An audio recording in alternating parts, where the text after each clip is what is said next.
So The Guardian is reporting that a Muslim cleric has been arrested in Pakistan after a teenage boy he accused of blasphemy responded by sawing off his own hand.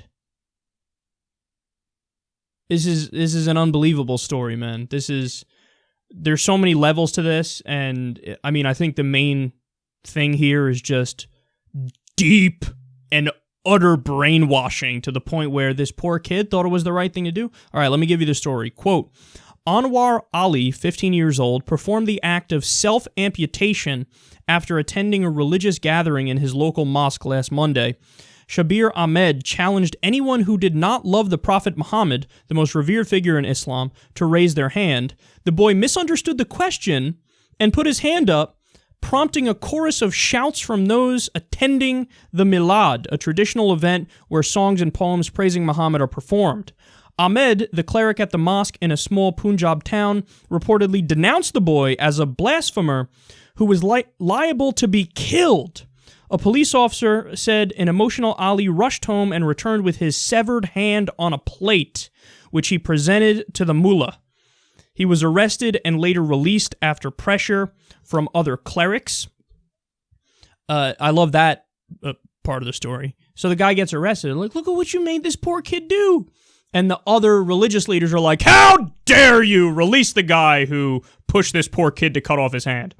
They say, the boy said he has no regrets. Quote, what I did was in love for the Prophet Muhammad, he said. His father, Muhammad Ghafoor, said he was proud of his son. Oh no. Oh no. This story breaks my heart, man. Because what it shows you is the information that was downloaded into their brains. Like, it's a computer virus that has infected these poor people.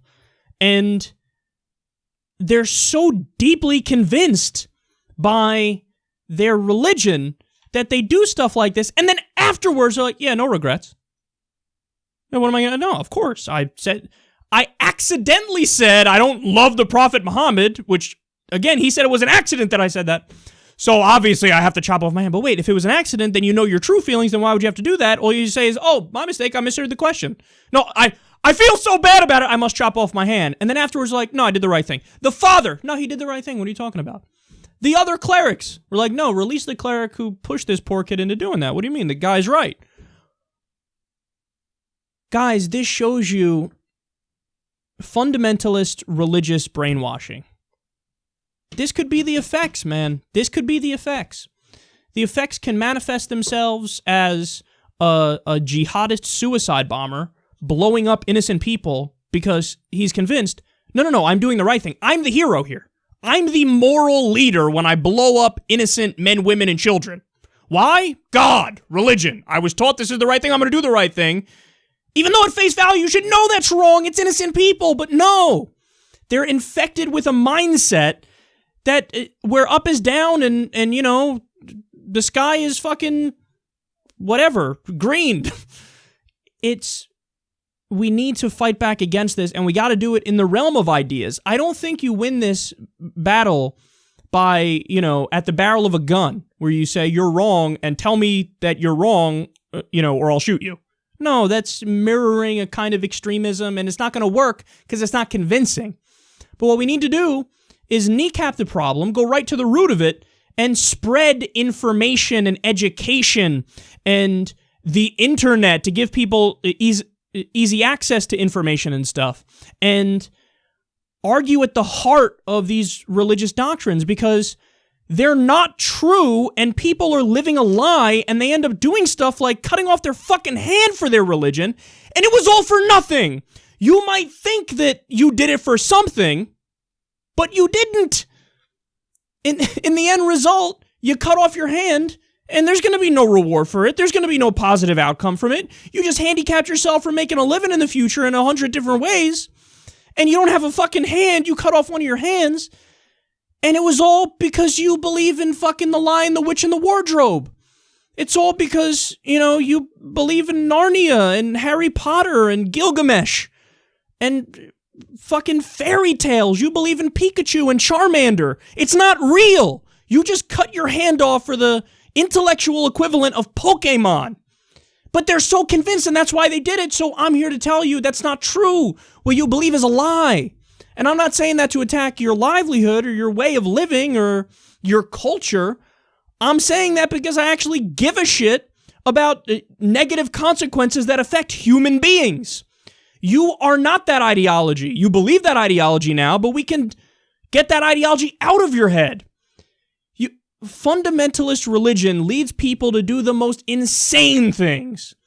Whether it's a jihadist suicide bomber, somebody cutting off their own hand, the Christians who actively want the apocalypse to happen, or the Christian dominionists who say, we have dominion over the entire world, and you must live subjugated under us to all other faiths and all other atheists, etc.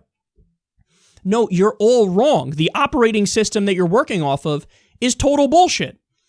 And it doesn't make you macho or a hero or more right when you do extreme acts in the name of your religion.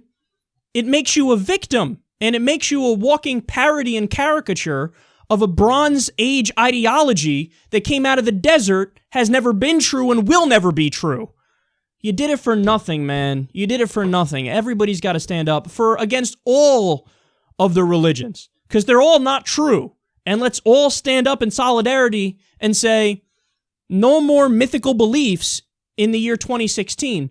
You want to call yourself a Muslim, a Christian, a Jew, a Buddhist, a Hindu, a Scientologist, a Mormon, whatever, by all means, go ahead. You want to have some sort of connection to the books in the same way that, you view it like an ethnicity or a nationality. Hey, I came from a Christian family, so I'm Christian. Hey, I came from a Muslim family, so I'm Muslim. I got no problem with that. I got no problem with it whatsoever. But to literally believe it to the point where you'll cut your hand off because you think you besmirched a God which does not exist. No, I can't sit by and watch that happen, watch you get victimized by a thought virus and not try to say something and act in a way to help humanity moving forward.